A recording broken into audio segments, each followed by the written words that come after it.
Memahami bisnis retail. Bagian 2. Perkembangan bisnis retail di Indonesia. Pada akhir-akhir ini bahwa bisnis retail banyak diminati konsumen karena efisien, tertata dalam hal barang. Tetapi retail tradisional pun tidak ditinggalkan begitu saja. Masih banyak pasar tradisional yang dipertahankan pada masa ini. Industri retail dibagi menjadi 3 yaitu pasar tradisional, minimarket, supermarket, hypermarket. Dari ketiga hal di atas ada banyak aspek yang masing-masing mempunyai kekurangan yang ada pada masing-masing sektor yaitu harga barang-barang yang dijual di pasar tradisional dan pasar modern memiliki perbedaan harga yang cukup signifikan. Harga suatu barang di pasar tradisional bahkan bisa sepertiga dari harga barang yang sama yang dijual di supermarket.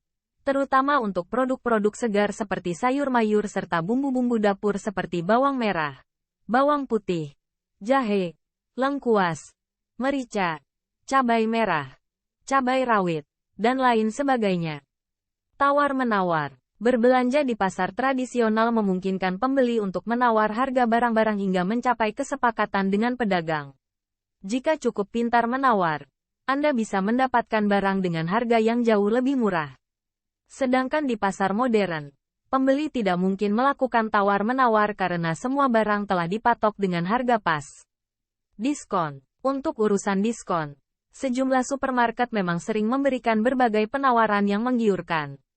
Akan tetapi, perlu diperhatikan apakah hal tersebut merupakan rayuan terselubung, gimmick, agar pembeli bersikap lebih konsumtif.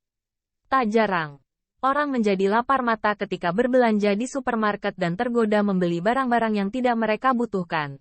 Kenyamanan. Untuk urusan kenyamanan, berbelanja di pasar modern memang jauh lebih nyaman ketimbang berbelanja di pasar tradisional.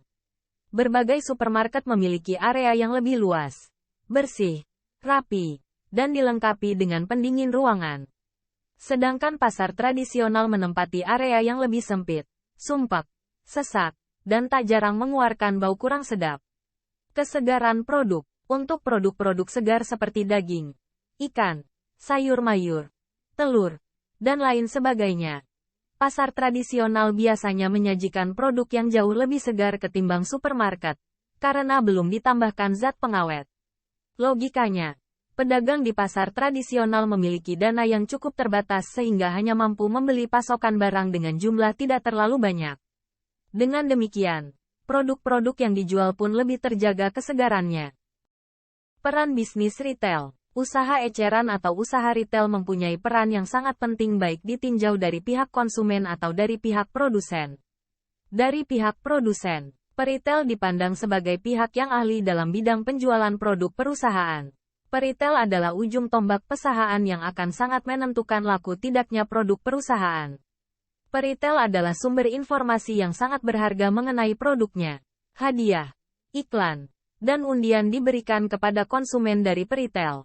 Dari pihak konsumen, bisnis retail memenuhi kebutuhan-kebutuhan ekonomis bagi konsumen melalui 5 cara yaitu: bisnis retail biasanya memiliki dekat dengan target dari pasar tersebut. Misalnya konsumen kebanyakan seperti toko retail seperti Alfamart berada di pemukiman masyarakat. Memberikan kemudahan bagi konsumen karena konsumen cenderung akan memilih bisnis retail yang menguntungkan bagi mereka. Menetapkan harga yang rendah. Bersaing dengan pesaing lainnya agar tidak kehilangan konsumen. Bisnis retail membantu meningkatkan taraf hidup masyarakat, di mana produk yang dijual adalah yang dibutuhkan oleh konsumen sehingga semua yang diinginkan dapat dipenuhi oleh peritel. Bisnis retail juga mendukung produksi massal, karena merek menunjang angka penjualan dari bisnis eceran tersebut.